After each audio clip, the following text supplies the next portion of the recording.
to Israel tomorrow, and what a complicated world. We have had this summit now for 2 days, and I think the conclusion has been that the global economy is doing a lot better than expected, especially the US economy. But geopolitically, we are in a kind of a recession.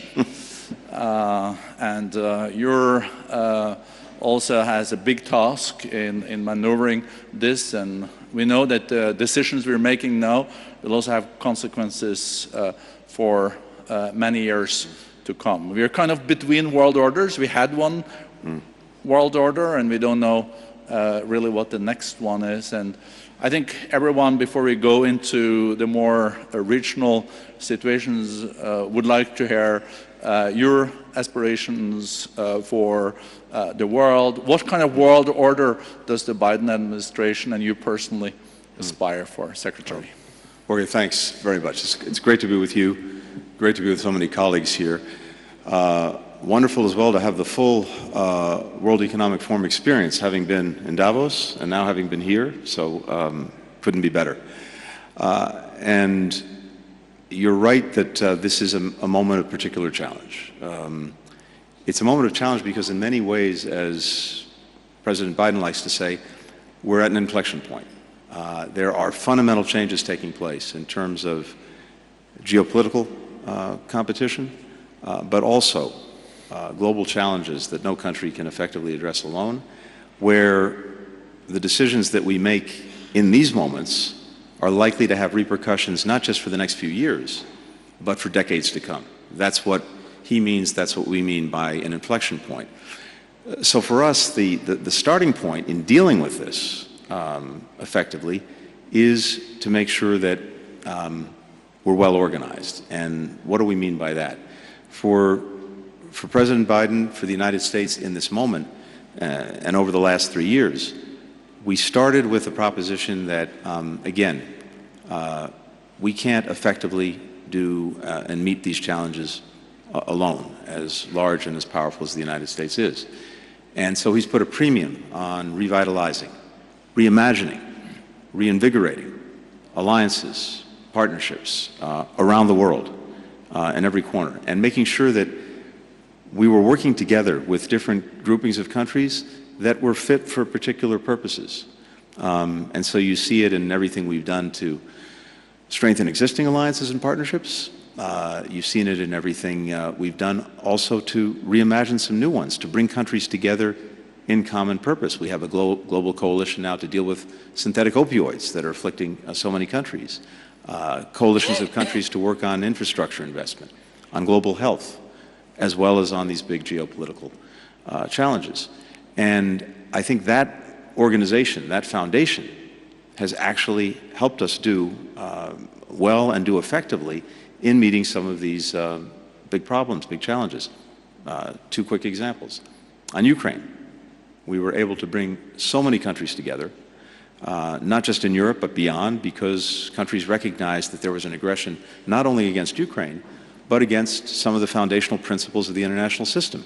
And if we let that challenge go with impunity, then it was likely that would-be aggressors everywhere would take note, and we would have a world of more conflict, not less conflict. And having brought many countries together effectively, we helped the incredibly courageous Ukrainians repel the aggression. Now, it's an ongoing effort, an ongoing struggle, but the designs that Vladimir Putin had on Ukraine to begin with, to erase it from the map, to subsume it into Russia so that it no longer existed, that's failed. And we also have an alliance in Europe that's stronger, that's also larger than it was, and I think a plan to enable Ukraine to be a success over time, a strong country militarily, economically, democratically. In Asia, we have the most consequential and in many ways complicated relationship with China. It can't be defined in a bumper sticker, but we've approached it from a position of strength. The aspects where we're competitive, the aspects where we're cooperative, the aspects where we're contesting. And that strength has to do with the fact that there's now greater convergence than at any time I can remember between us, key partners in Europe, key partners in Asia, and in other places on approaching some of the challenges posed by China. I just came back, as you noted, from there, and I think that's very much something that they see and understand. And of course, in this moment, we have arguably the worst crisis in the Middle East since 1948, and we're addressing it, working on it together with partners throughout the region, trying to bring the conflict in Gaza to an end, trying to ensure that it doesn't spread, and all of that is a collective effort. So I guess I'd sum it up by saying that on the one hand, it's really two sides of the same coin, Jorge. One is that we're determined, and I keep hearing this everywhere I go, that countries continue to look to the United States to be engaged and to lead. And I think there's a recognition that in the absence of that engagement, in the absence of that leadership, then one of two things happens. Either someone else is doing it, maybe not in the most positive ways, or maybe worse, no one is doing it. And then you have a vacuum that's filled by bad things before it's filled with good things.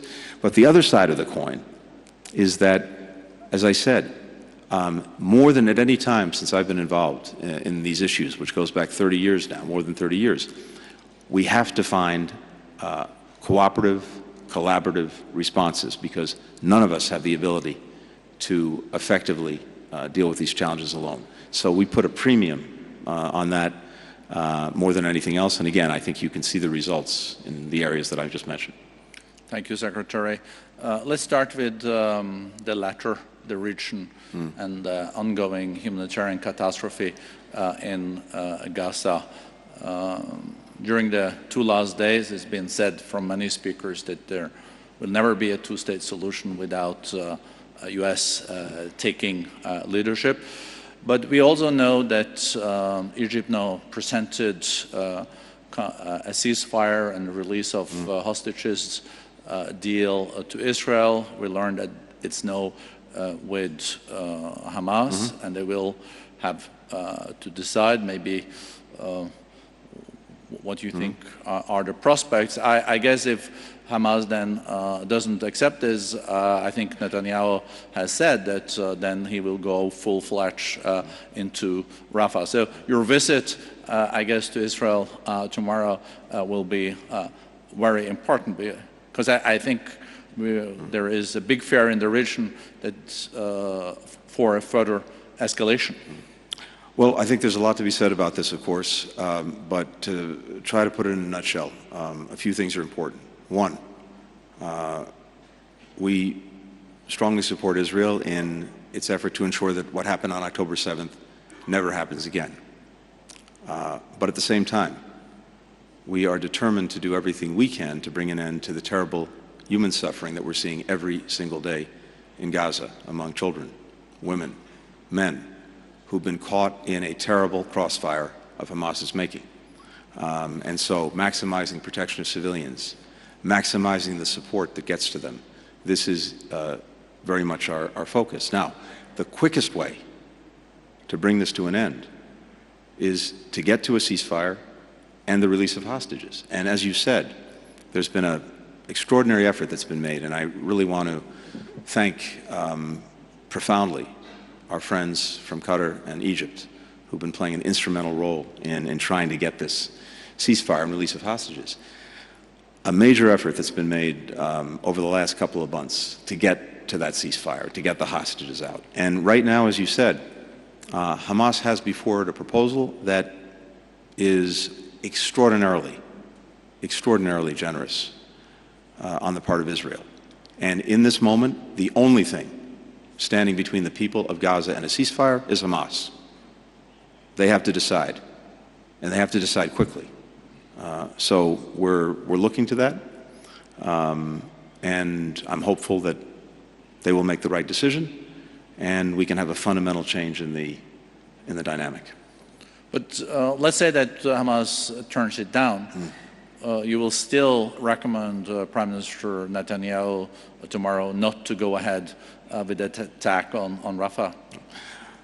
We've said clearly, and for some time now, on Rafah, that in the absence of a plan to ensure that civilians will not be harmed, we can't support a major military operation in Rafah.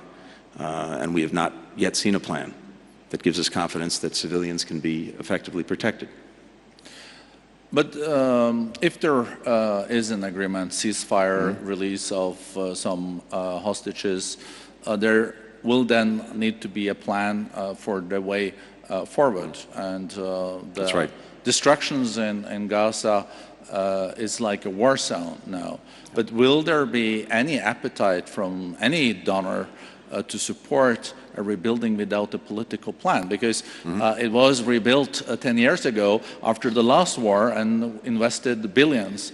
And I guess there is also no donors today that want to do this again without a political path. And do you think there can be a political path? And, you know, with Hamas still there, it's going to be complicated, because I guess Gaza has to be run then by others than Hamas. Well, one of the benefits of being here is to be able to see all of my colleagues, and we have been meeting and talking on a continuous basis since October 7th, but particularly since the beginning of the year, looking really at two things. The need to be ready for a day-after plan for Gaza, to include what is to be done about security, what's to be done about governance and administration, what is to be done about the humanitarian and reconstruction needs. And a lot of work has been done on that. More work needs to be done so that we can be ready. At the same time, I think it's clear that in the absence of a real political horizon for the Palestinians, it's going to be much harder, if not impossible, to really have a coherent plan for Gaza itself. So we're working on that as well. And all I can tell you in this moment is a lot's gone into this. I think many of these things are achievable, but we still have a lot of work to do. And that's what we're here to do, and that's what I'm here to do in part on this trip. But let me say something else. I think we really can see two paths forward for the region as a whole, as well as for Israelis and Palestinians in particular. There's a path forward where the region is genuinely integrated, where Israel has normal relations with its neighbors, something that it's sought since its creation, where Palestinians have their legitimate aspirations met for a state of their own, and where we end, once and for all, a cycle of violence, a cycle of destruction, a cycle of profound insecurity, and where the preeminent challenge, the preeminent threat to virtually every country in the region, Iran, is in a box, is isolated, because the region has come together in this way. So that's, I think, a path that you can see. We can see very clearly. And again, the other path is that path of an endless cycle of insecurity, violence, destruction that has caused so much suffering and that needs to end. But it requires everyone concerned to make difficult, real decisions about the future. I think our job is to clarify those choices, clarify those decisions, and make sure that we're doing everything possible to provide the support necessary for anyone who's ready to make a hard decision about the future. And I know you're meeting with your G7 colleagues here today, but also the key foreign ministers from the region, some of them sitting here on the first row, listening very carefully to what you're saying. I think one of the things that you've been working hard on is a normalization plan also between the Kingdom of Saudi Arabia and Israel. And I think one of the preconditions there, I guess, will be from the kingdom that there is a clear path to a two-state solution. And yesterday it was also made very clear from many speakers here that what is fueling also this crisis is, of course, the unsolved Palestinian issues. And if that was solved, it would also take a lot of momentum out of Iran and its proxies, some speakers said yesterday.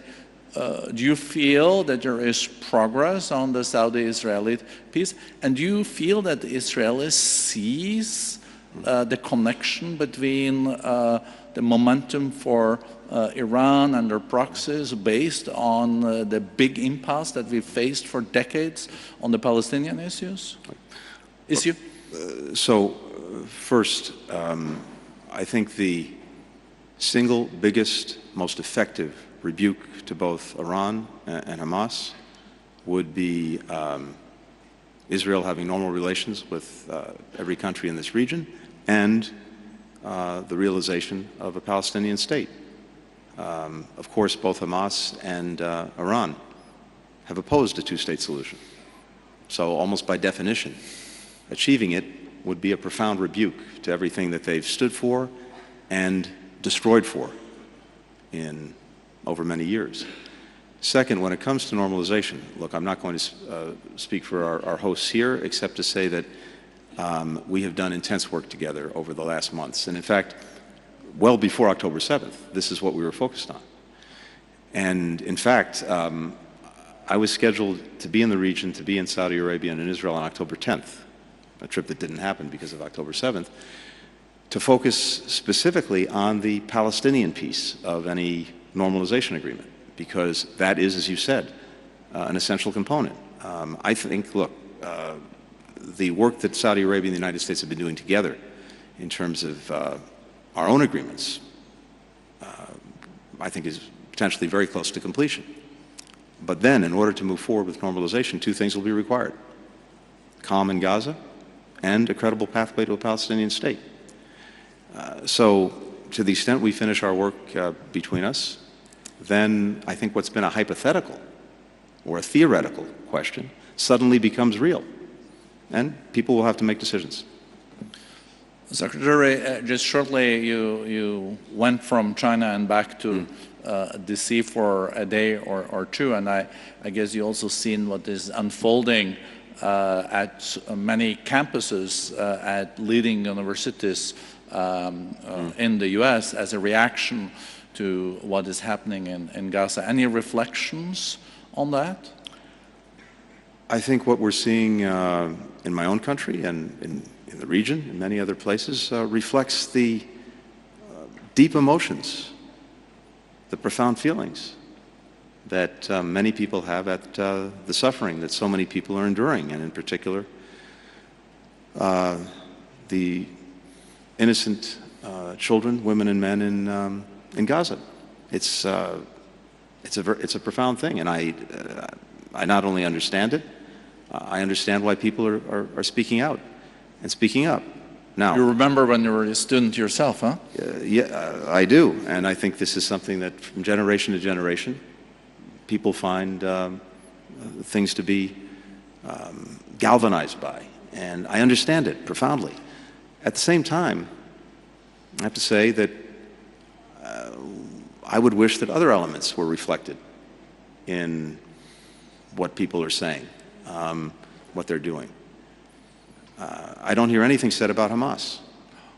I don't hear anyone reflecting on the fact that, obviously, the atrocity of October 7th never should have happened, but once it happened, everything could have been over in an instant if Hamas had stopped hiding behind civilians, put down its weapons, given back the hostages, and surrendered. None of the suffering that we've seen since would have happened.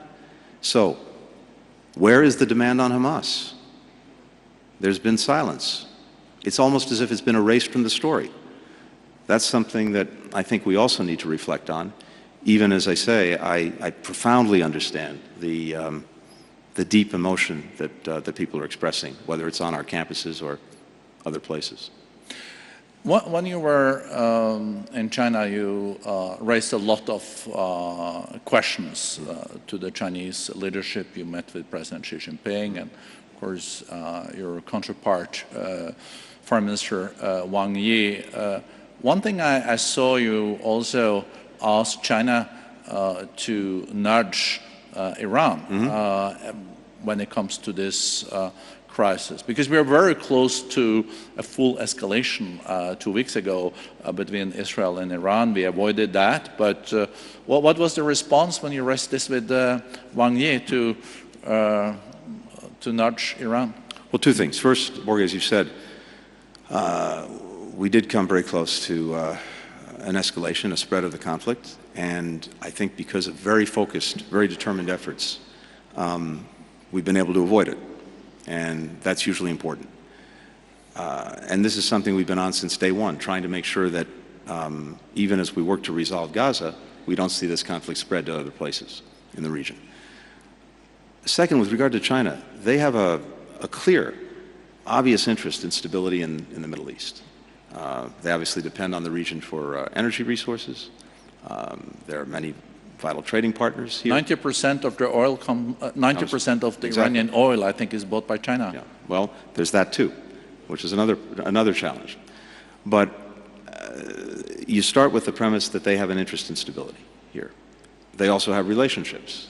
They have influence. And so the question that I raised with our Chinese counterparts is, given that, we would urge you to use the influence because it's in your interest. And also, it's something that other countries would look to China to do. So I think we've seen some examples of that, and that's a positive thing. But again, it goes to their own self-interest. Yeah, because I think China played a role in the rapprochement between the kingdom and Iran, even if I think you were part of it too, but China played a role there.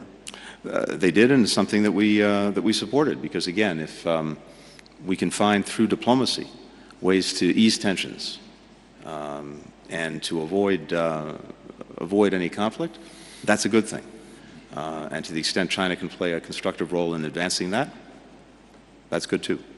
I think you had other topics that you raised with Wang Yi too. One of them was your concern over China's support for Russia's defense industry. What did Wang Yi respond to that one? Well, I raised this both with my counterpart Wang Yi as well as with President Xi directly. And let's understand what's going on. We have engaged with China from the start of the Russian aggression against Ukraine and urged them not to provide Russia with arms, with weapons that would fuel the aggression. And I think it's fair to say that China has not directly supplied Russia with weapons, with missiles, with munitions. Iran is doing it. North Korea is doing it. However, what China is doing is providing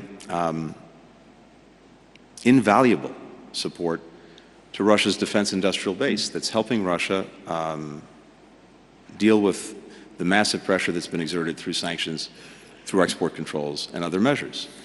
If you look at what Russia's done over the last year in terms of its production of munitions, missiles, tanks, and armored vehicles, it's produced them at a faster pace than at any time in its modern history, including during the Cold War as the Soviet Union.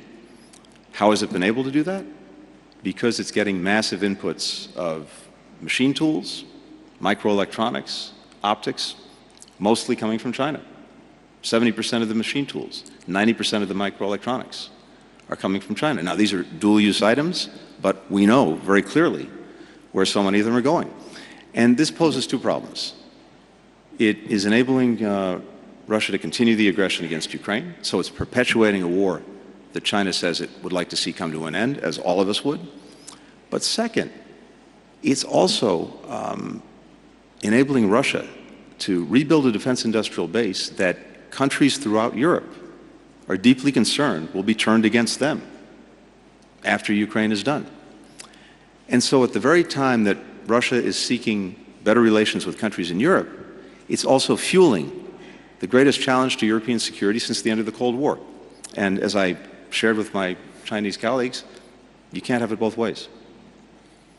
What was the reaction? Did they promise to then not supply 70% of the machine tools? It wouldn't be fair of me to speak for them or characterize their response. Let's see what actually happens. But you're hopeful. I'm not gonna put a label on it other than to say they've heard us clearly.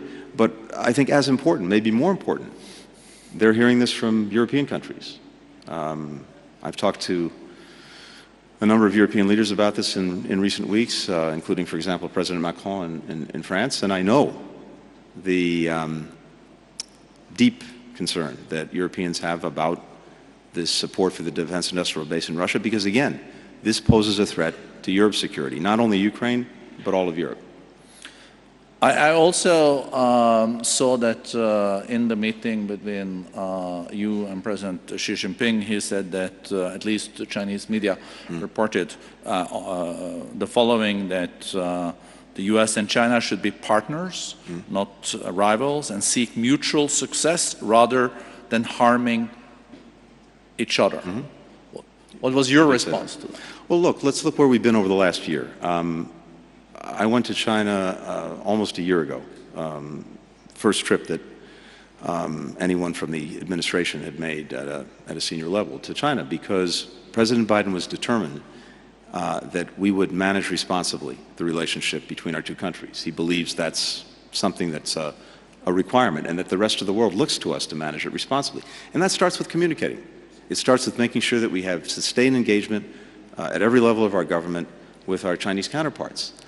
And it's a reflection of the fact that, as I said, the relationship is incredibly complex, and it's clearly very competitive, but we want to make sure that competition does not veer into conflict, and the best way to do that is to be talking, to be engaged.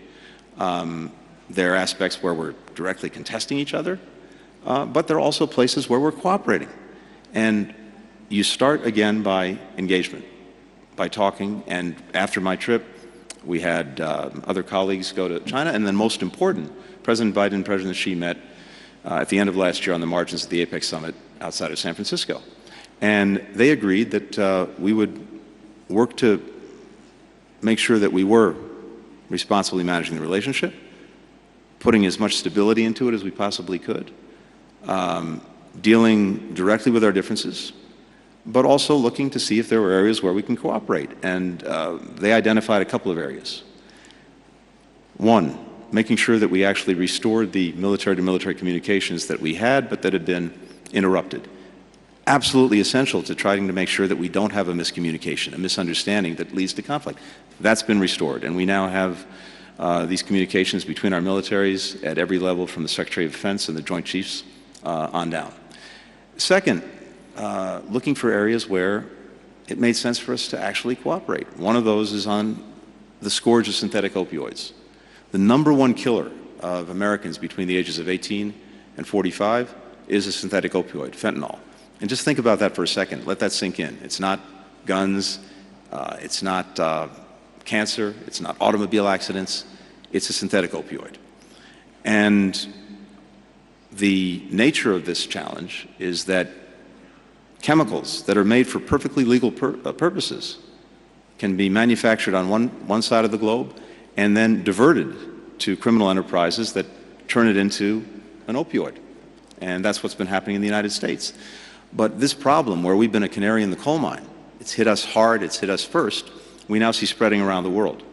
And as our own market gets saturated, we see these criminal enterprises developing markets in Europe, in Asia, in Latin America. Now sometimes it's fentanyl, sometimes it's ketamine, sometimes it's Captagon, sometimes it's methamphetamines, but we see this spreading. It's why we put together a coalition of more than 140 countries to work on this. But China has a critical role to play because it's a huge chemical manufacturer, and we found, not by intent, that many of the chemicals that are used to synthesize fentanyl start in China, get sent near us, typically to Mexico, turned into fentanyl, come into the United States, kill a lot of people.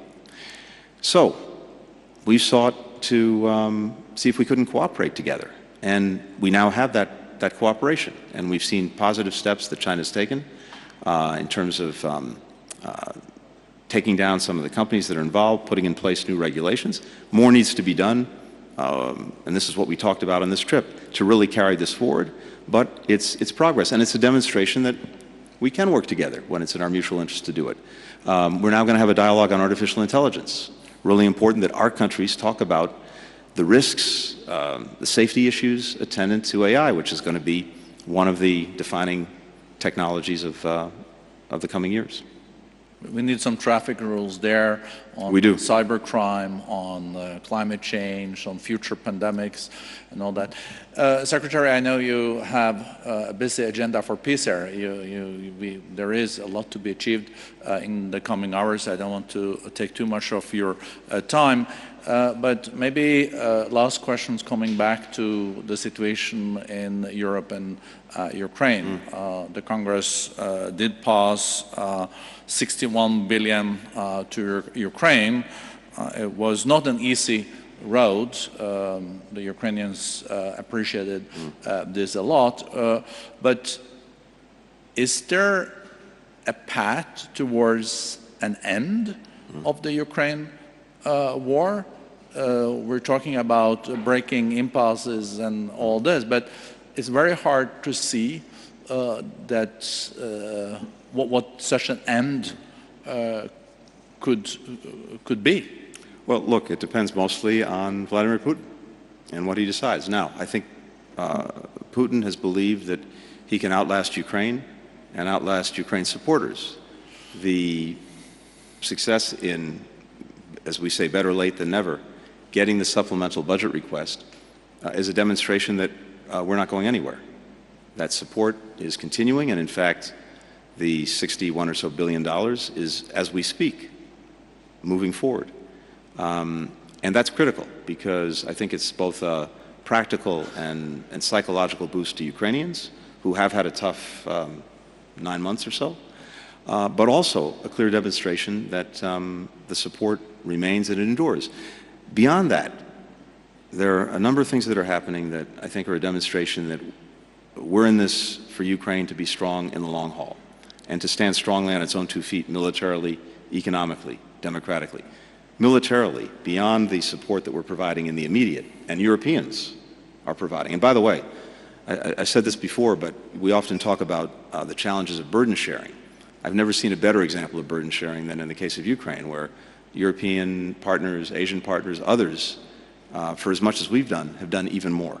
And that continues. But even as we're dealing with the immediate needs of Ukraine, we have now more than 30 countries that have negotiated or will soon complete negotiations on bilateral security agreements with Ukraine that will help it stand up a future force that can deter aggression and defend against aggression into the future. At the same time, we're driving private sector investment into Ukraine. There are tremendous opportunities despite the difficult circumstances, and we're seeing tremendous interest in that. And even the initial success with that, including Ukraine's success in making sure that the Black Sea is open again to its commerce. It's actually exporting more through the Black Sea now than it was before February of 2022. Revenues are going into the state coffers. You can see a future where Ukraine will be strong economically. And then democratically, the European Union opened accession talks with Ukraine. That's the best pathway to deepening Ukraine's democracy. All of that is the strongest possible answer to Putin, because it says that Ukraine will not only survive, it can thrive going forward. So I hope that Mr. Putin gets the message and demonstrates a willingness to genuinely negotiate consistent with the basic principles that are at the heart of the international community and the UN Charter. Sovereignty, territorial integrity, independence. If those are appropriately affirmed, there should be a resolution. Last thing I'll say on this is that if you step back and look at it, I believe that this aggression by Russia has been a strategic debacle for Russia. It's had to make this massive effort that we talked about in trying to get around export controls and sanctions, but it's reoriented its economy in a way that is not sustainable. It may work in the near term, it can't be sustained in the long term. And in the aggregate, Russia is weaker economically, it's weaker militarily, given the destruction of so many of its forces, and it is weaker diplomatically in much of the world, not all of it, but in much of it. At the same time, Ukrainians are united in ways that they have never been before, including united against Russia, which was not the case before 2014 when Russia committed the first aggression against Ukraine. And as I mentioned before, the NATO alliance, a defensive alliance with no designs on Russia, never has had them, never will have them, is stronger and larger than it was with two countries, Finland and Sweden, that no one thought would be interested in joining NATO a few years ago, and now are members of the alliance. And of course, Europe has moved itself away from dependence on Russian energy in extraordinary ways in just the space of 2 years. All of this represents, I think, a huge strategic setback for Russia. In many ways, Putin has precipitated many of the things he's sought to prevent. I hope that there's recognition of that. And look, the minute that Russia demonstrates that it's genuinely willing to negotiate, we'll certainly be there. And I believe the Ukrainians will be there. Thank you. Thank you very much, Secretary. This has been tremendous tour de horizon. But it will not end with us because excellent Tom Friedman, you're seeing walking there. Tom is going to moderate the next session. So I'm the opening act for Tom. Yeah, right? so we're the curtain raiser for Tom. I think he likes that. He will have a panel of key foreign ministers taking up the discussion. But thank you so much, Secretary Tony, for your leadership and for your hard work. Thank you very much. Appreciate it.